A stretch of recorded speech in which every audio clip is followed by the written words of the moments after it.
feel like you kind of hit the nail on the head. It's the balance is the best part, but it's also the worst part. You know, you're never like finished with your work day, even if you go home, even if, you know, and trying to balance that. Or the other day we wanted to go play Tejo. Have you played? Oh, yeah. Right. Yeah, it's awesome. And I had like a last minute, like really big client that had like a 48-hour turnaround.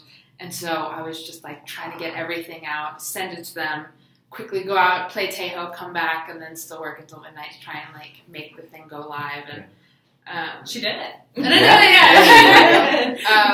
But yeah, the balance can kind of be hard. And I also think, just like from a personal side, people think I'm constantly playing or constantly traveling, and it's like, no, I spend most of my day here at the workspace, and then, you know, sometimes I get to see a little bit. So sometimes it takes kind of justifying what you're doing.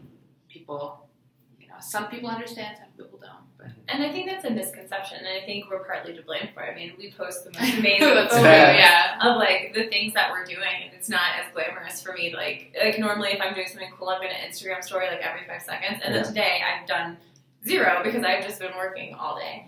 And I think it's hard to.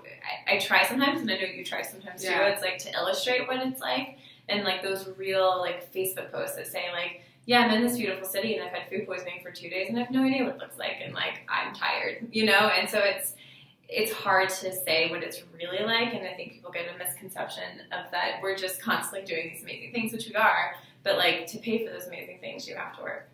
So true. Yeah. Yeah, you always see like, you know, the bright side of everything when you're traveling, and that's what everyone else sees, but there are like, you know, low points or like chill moments, like it's not always... constant fun all the time.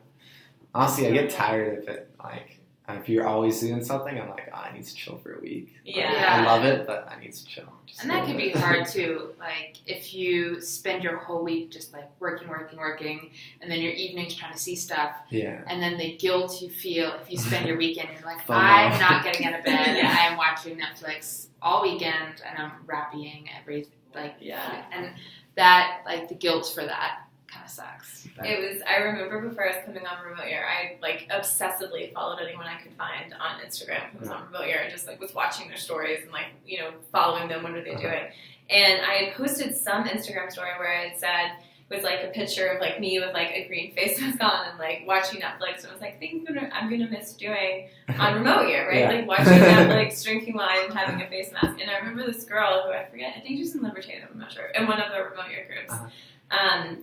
She responded, and she's like, girl, I'm watching Netflix right now and I got a face mask. Like, trust me, I'll do it. And I didn't believe her. And like for the first couple of months, like we did it. I mean, we were go.